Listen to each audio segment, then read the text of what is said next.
Bonjour à toutes et à tous, bienvenue dans ce nouvel épisode de la Vendée en direct, une Vendée en direct encore une fois spéciale Innovation Week, et aujourd'hui nous allons parler de référencement sur les moteurs de recherche, principalement notamment sur Google, l'un des moteurs de recherche les plus connus au monde. Pour ça nous allons parler de référencement avec Thomas Boissineau. Vous êtes le directeur associé de Z&Co, qui est donc Tout à une fait. agence de communication digitale. Bonjour, merci d'être là. Bonjour, merci. Et donc sur cette question du référencement pour les entreprises, déjà pour prendre un peu le large et prendre du contexte, expliquez-nous ce qu'est le référencement, comment on peut appeler ça du référencement. Le référencement, alors c'est vrai que dans notre jargon on parle de SEO, donc c'est un terme anglophone, dans notre métier c'est souvent anglophone. Le référencement c'est comment être premier, ou en tout cas comment être bien positionné dans Google. On parle de Google parce que c'est un des plus gros effectivement, mais effectivement aujourd'hui là, on sent que les usages de consommation sont souvent tournés vers le digital, donc et de façon peut-être un petit peu feignante, rapidement, on va taper, dès qu'on a une question, on va la taper dans Google pour savoir, voilà, quelles sont, c'est un peu une bibliothèque de connaissances, effectivement. Donc on va taper notre question et Google va remonter une liste de sites internet, d'applications. Et donc le but, si on veut modéliser du business avec ça, il faut essayer d'être dans les meilleures positions. Parce que, encore une fois, les usagers sont parfois un peu feignants, donc on ne va même pas aller dans la deuxième, troisième page. Donc il faut être performant pour être premier, deuxième ou troisième, sinon vous sortez du jeu. Et justement, comment est-ce que ça fonctionne pour être tout en haut dans les 3-4 premiers liens qu'on peut avoir sur la première page, parce comme vous l'avez dit, les utilisateurs vont rarement sur les deuxième, troisième, quatrième Tout à pages fait. de Alors Google. c'est passionnant et en même temps très technique.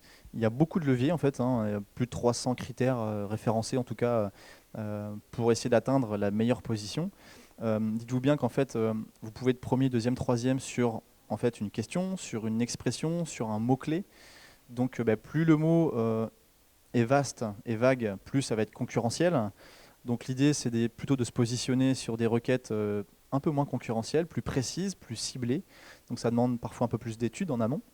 Euh, on prend souvent l'exemple d'une fameuse pyramide, c'est vrai qu'il n'a pas changé depuis longtemps, mais le concept c'est que vous avez les fondations du site internet sur lequel vous communiquez qui doivent être vraiment performantes. Aujourd'hui, Google privilégie les sites qui sont qualitatifs, qui sont véloces, qui sont performants. On parle de, voilà, hein, si je vous pose la question, quand vous allez sur un site internet et que le site ne charge pas ou difficilement avec les boutons qui bug, etc., vous allez vite zapper. Et ça, c'est pas que chez les jeunes générations, c'est tout le monde. On zappe. Donc il faut que le noyau dur techniquement soit performant.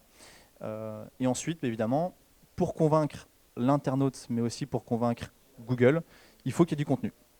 Et le contenu, un site de 3 pages, vous pourrez difficilement dire à Google que vous êtes le spécialiste de votre métier, parce que 3 pages, c'est pas très convaincant. Souvent, il faut essayer d'en dire un peu plus. Pourquoi est-ce que c'est important pour les entreprises, qu'elles soient importantes ou plus petites, d'être justement bien référencées sur Google? C'est surtout en termes de visibilité. C'est de la visibilité, et puis la plupart en tout cas de nos clients ne sont pas forcément philanthropes. L'idée c'est plutôt qu'il y ait une génération de contacts qualifiés, voire même de chiffre d'affaires pour les clients ou les sites qui ont du e-commerce en fait. Mais pour une majorité, tout le monde n'est pas au e-commerce encore, donc il faut générer du contact qualifié. Donc c'est très important parce que toutes les habitudes de navigation, que ce soit hommes, femmes, jeunes, vieux, à un moment donné, dans leur expérience de recherche, de navigation, vous préparez un voyage, vous achetez une maison, vous achetez une voiture, vous voulez faire une recette de cuisine, une majorité quand même va passer par Google à un moment donné. Donc voilà, il faut essayer de se positionner, et c'est d'où l'importance de bien penser à toutes ces méthodes de technique, de contenu, parce que derrière, il y a du volume, quoi. Il y a du volume. Et est-ce que c'est justement encore peut-être plus important depuis 2 ans maintenant avec la crise sanitaire, et qui a renforcé, on va dire, les activités sur le numérique et puis le référencement? Peut-être c'est encore plus important d'être bien référencé, bien connu sur Google Tout à fait. et sur les autres moteurs de recherche, bien Oui, évidemment. effectivement. Alors c'est tout le paradoxe parce que les gens ont envie de retrouver de la proximité, du présentiel. Et paradoxalement, en fait, eh bien, les gens, les internautes et les consommateurs vont de plus en plus sur les réseaux sociaux, vont de plus en plus dans Google. On le voit dans nos statistiques, hein, de façon mondiale, française et même à notre petite échelle en tant qu'agence. Les statistiques globalement grimpent et sont plus qualitatives.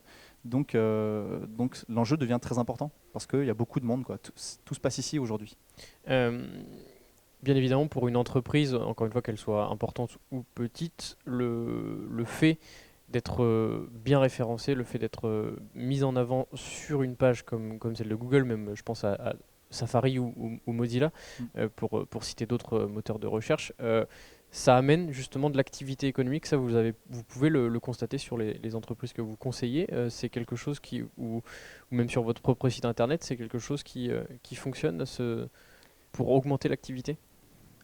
Les autres moteurs de recherche? Que ce soit sur Google, le fait d'être bien référencé. Oui. Alors, en fait, c'est très délicat parce que ça dépend beaucoup du marché sur lequel vous vous positionnez.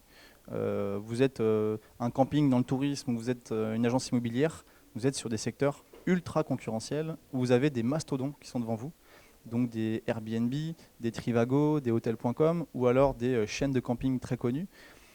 Ça devient très compliqué d'être bien positionné parce qu'eux ont des millions d'euros en publicité et en référencement naturel. Donc il faut adopter une stratégie différente. Et si on se positionne pour d'autres marchés, d'autres entreprises qui sont un peu plus petites, de taille un peu plus raisonnable, eh bien là c'est plus facile de se positionner. Mais les enjeux business en tout cas sont très importants de plus en plus. Nos clients, nous on le voit, hein, on recrute de plus en plus parce qu'il y a un vrai enjeu, il y a un bouillonnement et on sent que nos clients ont besoin d'investir de plus en plus, quoi. L'argent qu'ils mettaient parfois dans l'événementiel, à imprimer un catalogue ou à faire un stand à plusieurs dizaines de milliers d'euros, cet argent-là, ils le mettent plutôt dans le digital, parce qu'en fait, les internautes sont ici. En fait. Pour rapidement terminer, pour prendre le contre-pied, il y a le déréférencement. On a l'exemple aujourd'hui concrètement dans l'actualité avec le site Wish de vente en ligne qui a été banni des moteurs de recherche pour vente de produits non conformes et dangereux. Le déréférencement, c'est quelque chose qui est très compliqué pour les entreprises et il faut justement éviter tout ça. Effectivement, il y a plusieurs cartes qu'il faut. On parle souvent de carton rouge. Quand vous en abusez, effectivement, derrière, vous allez vite pouvoir vous faire déférencer. Et le jour où vous faites ce qu'on appelle nous blacklister, c'est presque fini pour vous. C'est-à-dire que votre nom de domaine, le nom de votre site internet, il est fichu, il est terminé par Google. Je caricature un peu, mais c'est presque ça. Aujourd'hui, vous êtes déférencé, vous êtes blacklisté. Il faut repartir d'une feuille blanche quasiment sur un autre site et sur une autre URL. Sinon, ce sera quasiment mission impossible.